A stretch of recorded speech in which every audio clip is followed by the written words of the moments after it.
Good morning. It's another beautiful day in paradise. Already 10 degrees. So early November, 10 degrees, that's almost unheard of.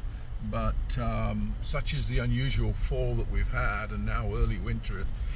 I'm sure nature will find a way to remind us of what what we need to appreciate, because it's going to get a lot colder. But usually this time of year, there's snow on the ground and it's freezing temperatures. So we'll take this while we can. But I'm out early because, of course, the winds come with that warm weather, and that's the challenge. But I thought I would share some thoughts and observations this year in particular. As anybody who's hawked partridge in any depth would know, and I'm talking wild partridge more so because you don't know what you've got. So the first part of the season, I usually find I'm spending time looking for what I've got. How was the spring and summer to the partridge populations? What were the hatches like? Survival rates? So you're driving around your fields, you're trying to get an idea for that, and then as you will find, the season begins to evolve. Fields that I'm going into now, some of the challenges that I have is I found partridge there before, certainly in previous seasons, but even in this season. But now, and particularly this year more than any other in recent memory, the farmers seem to be widespread, as if everybody gets an email circulation, and they're all in their fields, and have been, I should say, tilling the land. So they've basically gone down, speaking to one of my landowners yesterday when I met him in the field, they've gone down about 6 inches and just taken the surface of the soil and turned it up. Why do they do that? Is to, over the years the ground gets a bit compacted and hard. So they just break up the surface to allow moisture to penetrate the soil. And of course we've been through several years of drought. Which brings me to the next point. The other thing I find as a challenge is that the stubble is particularly short in some fields. And these are usually fields that have got less water, and so the crops didn't get so tall. And what's happening is that the farmers have to cut shorter, closer to the ground, in order to catch the heads of the crop, whether it's wheat or whatever they're harvesting. Other factors that have impacted my falconry and my partridge hawking in particular has been the fact that also market trends tend to dictate what crops to sow. And a lot of my premium partridge hawking fields have been turned to peas. And as anybody knows, pea fields, there's nothing. When they've gone through that, there's no cover. It almost looks like dirt with some sprinkled vegetation. So all these factors kind of combined make it a challenge in finding the game. I'm sure they're out there, but maybe they've moved to areas of more cover, which is usually around a dwelling, farm, or somewhere where there's debris and sides of roads, or somewhere by the fences and so on. All these things which make flying them less appealing. And I found that as time has gone on, I've become increasingly more selective on my setups. Even at the extent of, like yesterday, foregoing flying a bird because I didn't find the AAA grade sort of setup that I'm looking for. There's a covey. Oh, that's good. Let's find out where they go. So yeah, I'm looking for a AAA grade setup, and I've just found one. So let's see how this goes. Wesson didn't get to fly yesterday, so he's getting first dibs today. And besides, this setup is right up his street. It's so wide open, and he generally takes a very good pitch. So I'm going to this will give him lots of opportunity to get down before the prey reaches any cover. So the sooner I get him in the air, the better. It will pin down the... What the hell's that? He chased a mouse. Oh, that's funny. Get up, you idiot. Saw a vole as he's taking off. This has happened to me once before, many years ago. I don't want to get too close because I don't want him to catch a mouse. Okay, well, after that minor distraction, that would have been bad if he'd caught a vole. He's going to start to take a pitch, and the Huns went by that old sort of gas meter station up ahead there. They're just in the front here, I think, somewhere in the front. So where do I think they're going to go? Well, they might continue on to the road. There's a little bit of tall grass there. There's a slough over in the distance, and of course there's a house and a big slough over to the distance here. Either way, the Huns are probably going to go that way. So I'm going to go upwind, and I'm going to get out with the dogs and come at them and push them this way. So we'll get going. Okay. The Huns are ahead somewhere. I have no idea where they are. I'm hoping the dogs are going to do that job. Falcon is way up above. He's learnt to stick with the... Come on, Milo, find the birds. He's learnt to stick with the dogs. He knows that's where the fun happens. So this is... They're going to run into them, I'm sure. No, they haven't got him yet. Oh, Milo's caught something. Steady. Steady. This is about where they went. They don't have the scent yet. Milo seems to be more serious than Griff. Find the birds. Come on, find them. That falcon's going to keep them pinned down. Oh. Yeah, I think Milo's. My gut says they're somewhere here. Come on, find them. Find the birds. Find the birds. Find the birds. Come. Milo seems to have them. Griff is running to him, but he's not caught the scent. Milo's got something. He's lining up on them, and those little buggers have run. I think I might be walking towards them. Oh, now Griff's caught the scent. Now they're coming. Where's the falcon? Oh, shit. Where is the falcon? Huh. He's chasing a partridge. The falcon's seen a partridge. Damn it. Well, this triple A grade setup has gone to shit. Isn't that something? So the falcon saw a partridge. It dumped into that little gas pump thing, and now he's chased a Hun off into the distance. Why am I here, I ask sometimes. Looks like the bird's doing it all himself. Well, credit to Griff. He's found this one. Milo's come in and backed him. Oh, there it goes. Oof. Big pitch up. Too much cover. There it goes. It's coming right at me. Look at that. What chance does it stand? Falcon caught it. Come! Come! Okay. Griff wants to make sure it's got everything under control. Well, what can I say about that flight?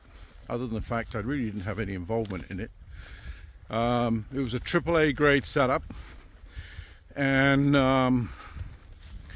it went to hell in a handbasket pretty quick. Some Hun decided to do a suicide flight and escape. It's probably a cockbird. When I get to this bird, I'll find out. This brought down the falcon from its 600-foot pitch, and he tail chased it to this cover, which is of course a sea of cover. And then the dogs go to the cover. Griff catches the point. Milo comes in and backs it up. And look at that, Milo's eating snow because he needs moisture. I've got to water them when I get to the truck. Anyway, the dogs have got the point. The Hun gets up. The falcon chases it, puts it in again. The dogs realign, coming behind it. Of course, the Hun panics, and it takes off, and the falcon comes in and scoops it up. This is not what I consider classic falconry, or certainly classy falconry. Yeah, it's a cockbird. I figured it was. Okay. And it seems between the dogs and the bird, they got it all done. That's it. You just stay nearby. What can I say? This is a little unorthodox partridge hawking, but they got the job done, with or without me.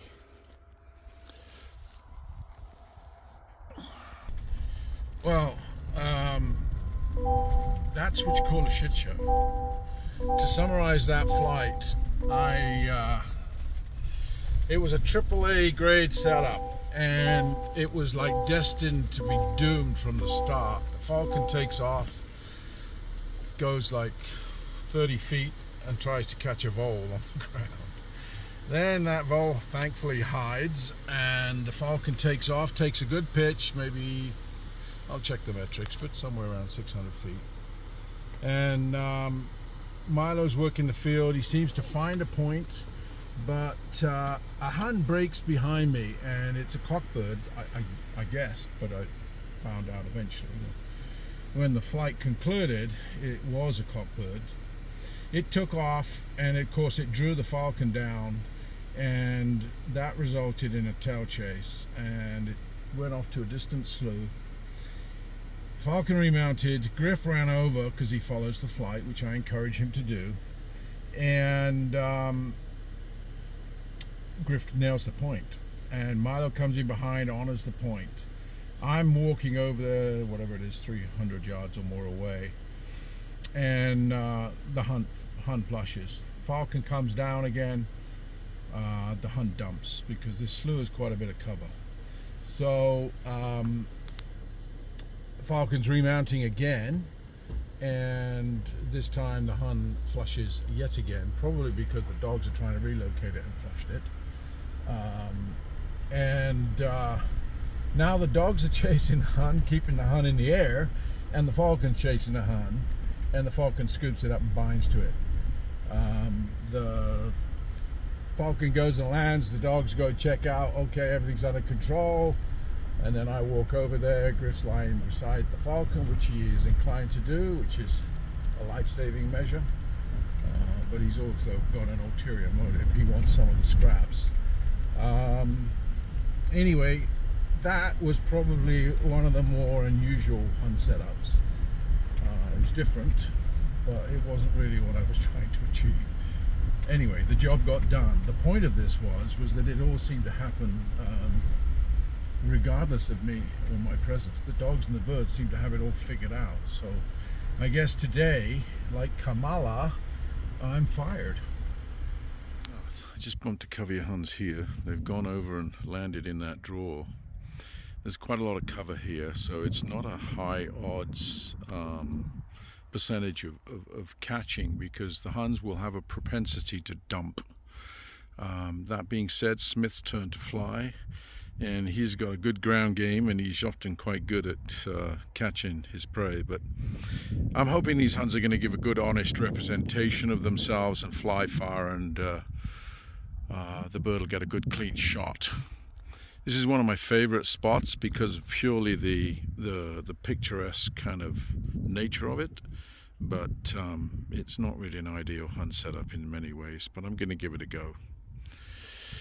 The birds I have tethered ready so I can just release them quickly into the air so that there's no time for the Huns to run. Well, the falcon didn't take any time in casting off. He's gone. I've just let both dogs out because this is definitely going to require a team effort. There's a light breeze. It's coming from the southeast. I have no idea where the falcon is right now. For that matter, I have no idea where my dogs are. Here they come. Here comes Griff. Where's the falcon? Oh, the falcon's up there. Okay, nice. Find the birds. Come on.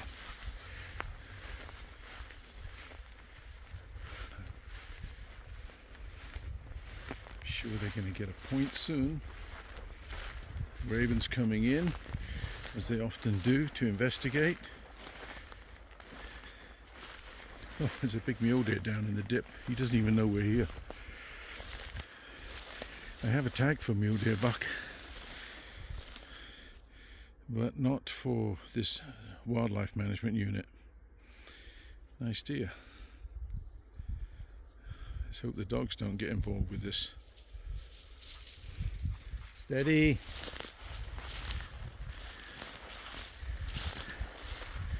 That deer cannot scent us or hear us at this point. He's a nice buck. Oh, now he's seen us. Where's Griff? There's two of them, buck and a doe, running off. Milo! These huns have got to be here somewhere. Find the birds!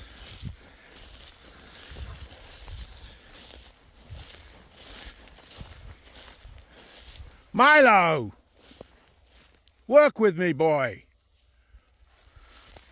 I thought these huns were here.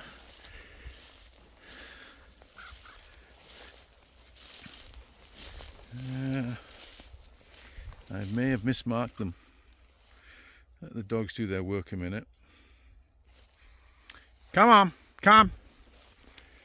Maybe they're down in this lower bit. Look at that. Griff got him. That's twice today he's earned his keep. Milo and Griff. Okay. They got him pinned right here. Let's check where the falcon is. Okay, falcon's with a raven, but these are above. Let's make this happen. Good boys. Good boys. Get them up. Come on. Get them up. They've got to be here. Find them. Find them. Ha! Ha! Oh! I heard that. Oh! Good Milo! Wow. Well, that's an unusual morning. What a crazy flight. Hey, that's not often it happens. Oh, some more taking off. That's not often it happens right in front of me. And that raven didn't bother the falcon too much. He came down and just clubbed that that hun, and it got up and he scooped it up in his turnaround. Well, I'll let him administer the coup de grace, which I think has just happened, which is why it's going in its death throes. Well, that's Smith for you. 2 flights today, both of them a little unusual than the traditional flight, but both of them ended up in success. Well done. Such is the trust that I've developed with this bird that I can give him a wing of a quail with some breast meat on, and I'll deal then with picking up the partridge, which he gladly trades from, and then I just tidbit him on the kill, and he's, you know, tight feathered. He's not trying to mantle. He doesn't see me as a threat. I gather bits of hun feathers that he's plucked off when he first caught it, and I'll I'll let him pluck away, and then I'll just give him titbits, let him feed on that. Now I'm getting my glove ready, and I'll have a leg or two of quail, and we'll just do a transfer pickup in a moment. There you go, he wants it, and he's not bad with that at all.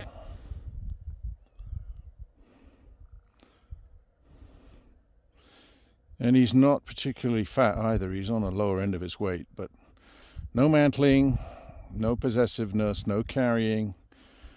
And this is the result of a whole bunch of sequences leading up to this moment.